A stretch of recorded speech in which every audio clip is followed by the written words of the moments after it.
I'm Frances, and welcome to my channel.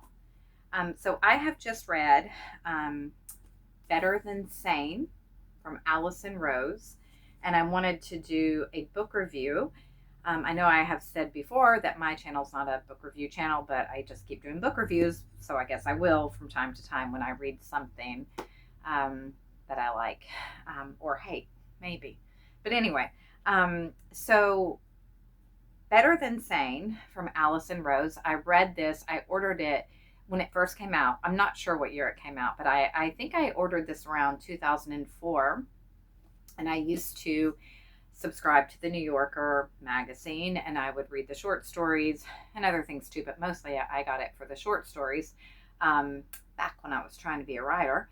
And but anyway, so I saw an ad or a blurb, something in the magazine about, someone on the staff that had written a book, which is Allison Rose. And so I ordered this book, and so I read it 20 years ago. And when I read it, I enjoyed it. And but this time around, rereading it, I feel like I more got it. The first time I read it, we had moved to Wisconsin. We were living in a small town, and I was sort of on the beginning of my sort of reclusive journey that I've kind of been on for the last 20 years. One of her chapters really resonated with me, which was alone in my room with animals, something to that effect. And that was me at the time. I was, not always alone in my room, but I was spending a lot of time alone because we had moved to this small town, and I had been living in Atlanta. So a lot of people, a lot going on. And finally we were in this tiny little town, and I was starting to spend, besides my family, I was spending a lot of time just really living, I guess you would say, a slow, soft life, reading books and trying to write and all of this stuff. So that really resonated with me. And but now reading this, and especially after COVID, and a lot of people have gotten more used to spending time at home alone, or I certainly have. I've really come to understand more her love of being in her room with her puppy and her kitty. And but anyway, but Allison Rose lived this, I would say, charmed life. I love, what I love about this book is, well, it takes place in California and New York City. I've never been to California. I've been to New York. And but I feel like I have been to California after having read this book, because it's sort of the old Hollywood kind of existence that you imagine, even if you're not a Hollywood star. But if you, because she comes from a wealthy family, she doesn't give a lot of detail really on that. But well, for one thing, they had an upstairs maid and a downstairs maid. I never heard of such, but they had one, for each floor they had a maid. And they had like a sort of glamorous swimming pool. And in her bedroom, she had a chandelier that had little grapes, in the glass, which sounds amazing. And just sort of, and her mother in her Chinese silk pajamas, and always, dressed to the nines and all the things. And but it doesn't seem like well, she was very privileged, but it doesn't come across, it sounds as though, from reading the book, well, her father was a psychiatrist, and he was a very domineering, I guess you would say, maybe abrasive figure.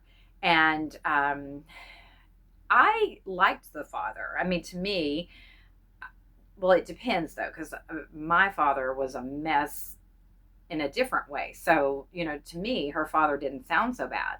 Um, but for her, I think she was very sensitive. And I think having this very domineering, strong father who was intimidating, um, and she was very sort of quiet and introverted, and so it was a problem. And he was a psychiatrist, so he would tell her, that she was crazy, or and I think that's another vein of the entire book, is that she spends her whole life, I think, thinking she's crazy, and trying to figure out, like, she thinks that being wanting to be alone in her room with her animals and that being her favorite place to be is crazy. I don't find that crazy at all. To me, that is absolutely, I mean, yeah, you want to spend time with your family and that sort of thing, but I don't think that cutting out the outside world means you're crazy. I think it means you might have caught on to something. But I think with the fact that the father is a psychiatrist, it makes her question her sanity, because he sort of judges by, um, I mean, I think he sort of has this line of what's normal. And so I think that she spends a lot of her life not feeling normal. I mean, there are things that she does, like, for instance, she doesn't get a job until she's 40. And she doesn't really make it clear how that's possible. I mean, she does live with people, and she sleeps in the park, but she's not, a vagrant. She's taken care of. And she does say that, like, she can go in, Bergdorf Goodman, and order clothes, or get clothes and put them on her mother's account. I mean, so she can do that kind of thing. She doesn't really say if the mother sends her money or how that works out, but and she does live with different people, so, like, guys that she meets, or that she whatever. So it's really hard to say, but she's sort of, able to do that. So the Hollywood years were interesting to me. After Hollywood, she moves to New York. That was the most interesting. But for the Hollywood years, she would sort of meet a guy and move in with him, and sort of act as a maid. She would clean the house. She would, all the things. And but one of the men that she lived with was Burt Lancaster's son, Billy, who she called Billy the Fish. And he was working on a screenplay at the time, and he was an alcoholic. And the screenplay that he was writing turned out to be the absolute masterpiece, The Bad News Bears. That movie from the 80s. That was a great little 80s movie, a masterpiece in my opinion. So that's very interesting. And she also talks of meeting her, childhood idol from old movies, Gardner McKay. I had never heard of him. I had to look him up. Very handsome.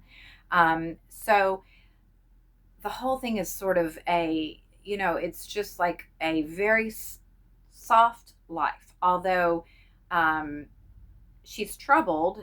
And from my perspective, I didn't see anything being wrong with her.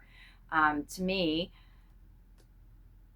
yeah, if you have it like that, I mean, it seemed like a nice way to live. And that's another thing I didn't. She gives details in this book, but she doesn't give so many details, because I couldn't really understand where her trauma really came from. I mean, it was supposed to be a crazy house, but I didn't get so many examples of the craziness, except for maybe the father at the dinner table, sort of bullying, kind of. But again, it depends on what you're used to, and there are different degrees of bad parents. So I like the mother.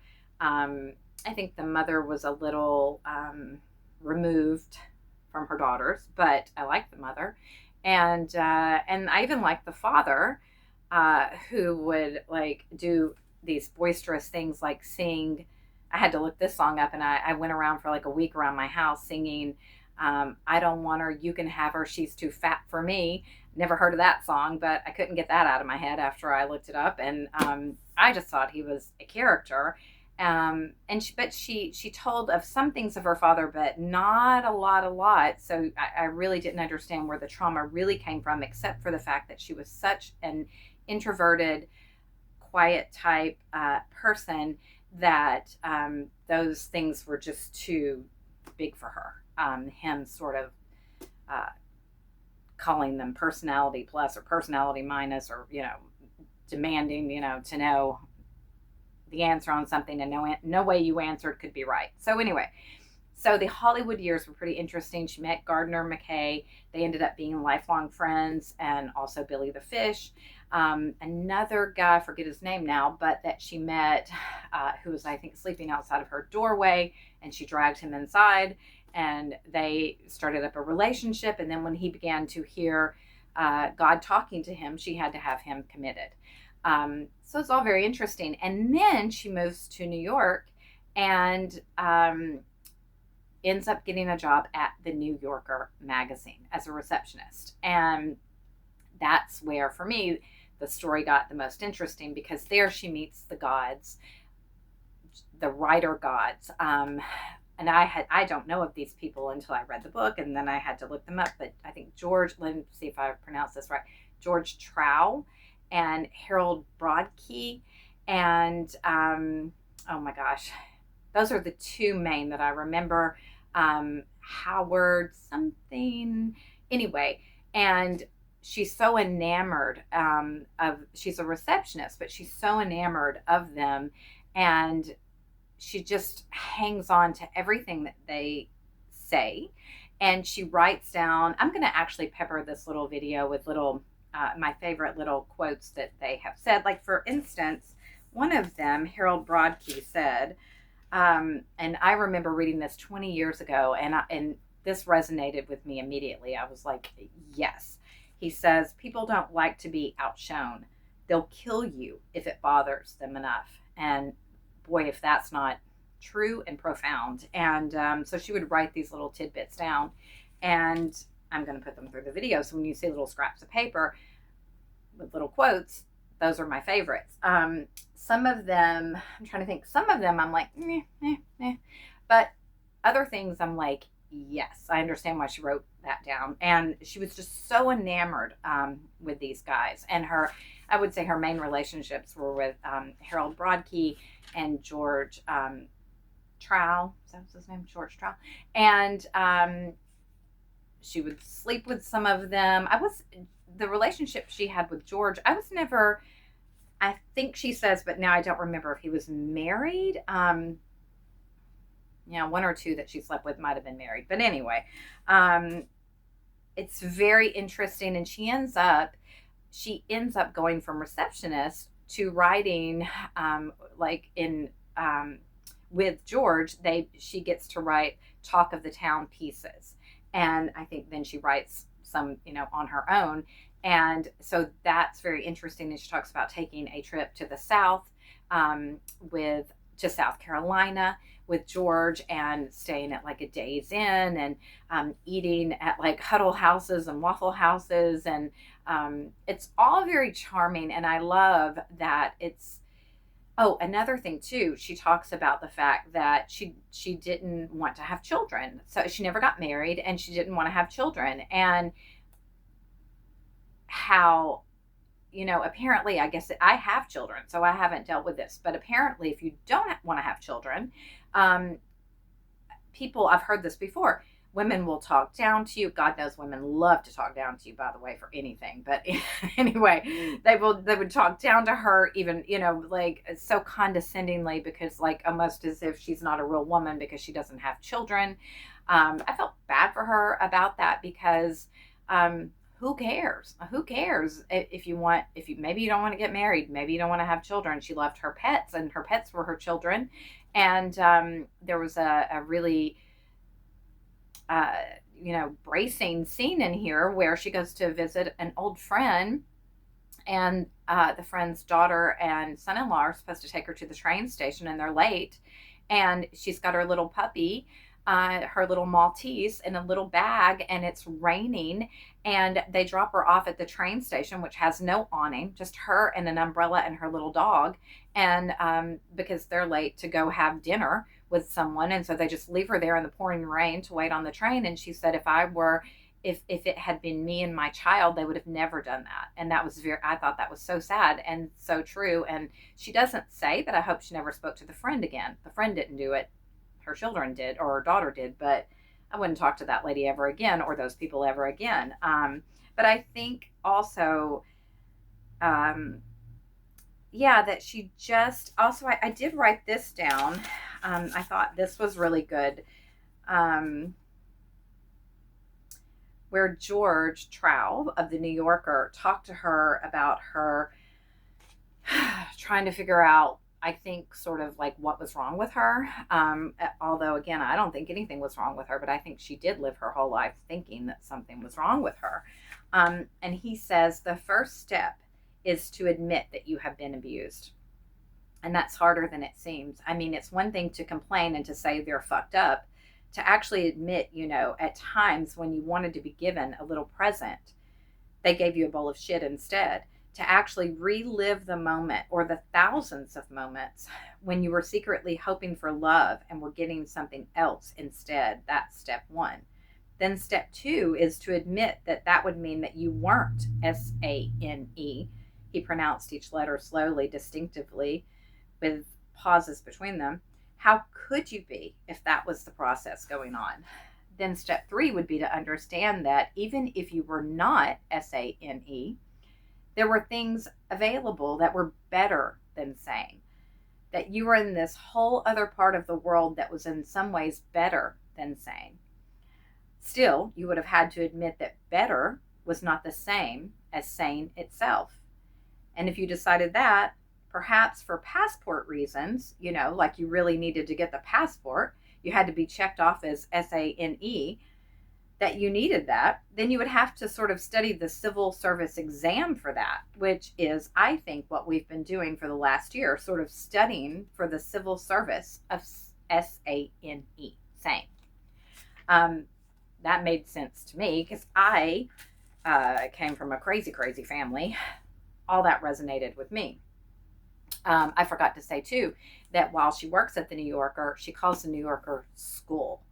And I totally understand, because she was just absorbing everything. And she would write down on paper, and she said she just had a box of just all of these little pieces, scraps of paper where she had written down she was so enamored of these writers, understandably so. And so she had, when she left, she had bulletin boards, and she just wanted to keep them intact. And she did. She took them home with the little writings. And so anyway, I just, this was really a good book. I would say on scale of 1 to 5, I'd give it a 4. And I was thinking, why wouldn't I give it a 5? I guess I wouldn't give it a 5 just because I think a 5 is like something that I'm just insane about. And I just really like this. So I'm giving it a 4 or 5 because it was just really good. And another thing, she has a therapist. She was in therapy for 30 years. And that blew my mind because, again, I didn't find her to be crazy at all. And I think, honestly, my take on it is that she was just sort of lonely. I think she was lonely. And I think that's why she had the therapist for so long, was because that she was sort of lonely. But she certainly wasn't crazy in my eyes. And wanting to be alone in your room with animals makes all the sense to me. And I just thought she was a very interesting person. And the mother was very interesting. I'd love to read a book written by the mother, because I think the mother lived to be, I don't know how old she lived to be, but at one point in the book, she's 95. So she lived a long life, and she had an interesting family history. The dad was interesting. She doesn't touch too much on the dad, except that he's just a psychiatrist with movie star looks, and very boisterous and sort of aggressive.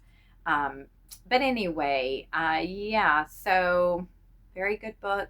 And if you want to read something that really gives you a taste of just sort of like lazy Hollywood days and interesting people and working at the New Yorker, so interesting. So I love this little book, and Better Than Sane by Allison Rose. Thank you for watching. Goodbye.